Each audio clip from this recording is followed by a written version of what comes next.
Throne and Liberty, what we know in 2023. What's going on, Saviors? GH here. In this video, we're going to talk about Throne and Liberty or Project TL, the platforms, the combat, PvP, the features, and what is Throne and Liberty.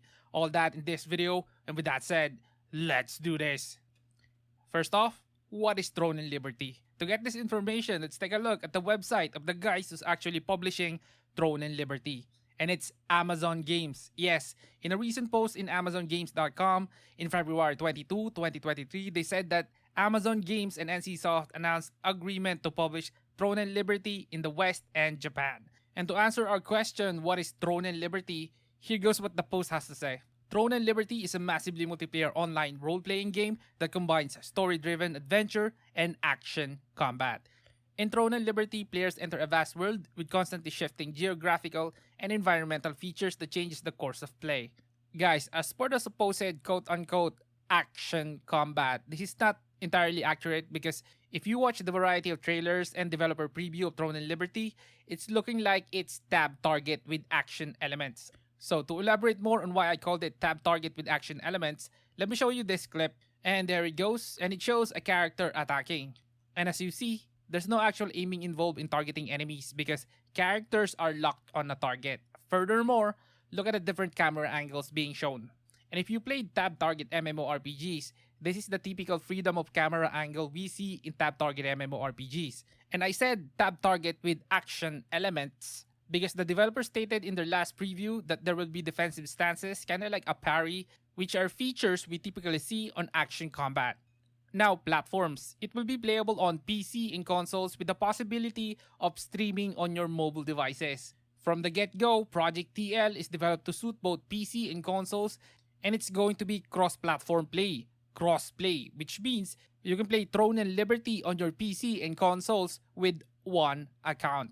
Now, let's talk about the features. Let's start with the classes. Classes or player roles are decided by the weapon. Rather than being stuck using one weapon, in Throne and Liberty, player can change weapons anytime, with one caveat though that you can only equip and combine two weapons.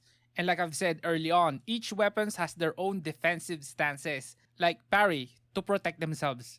Now, PvP. I know this is a very important topic because this is where you really feel the impact of pay to win.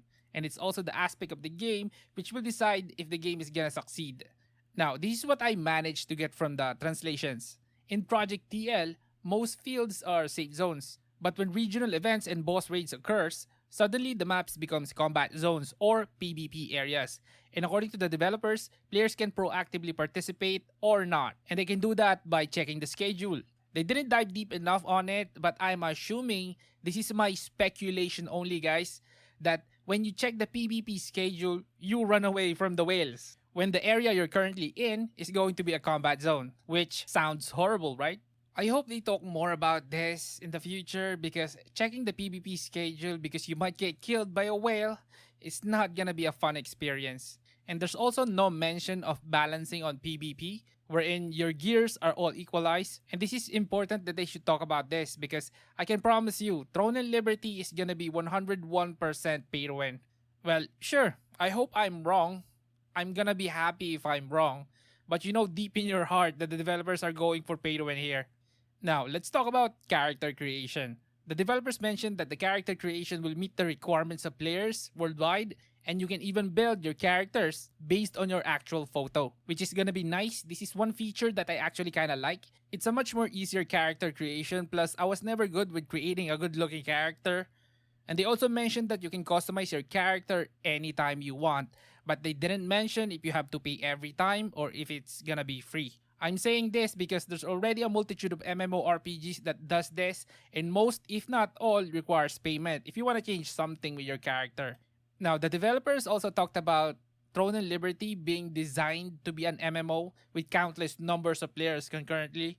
And if you watch the video, you know that this is gonna be open world, which they actually mentioned open world a few times in their developer preview. So I guess it's safe to say that this is gonna stress our PCs.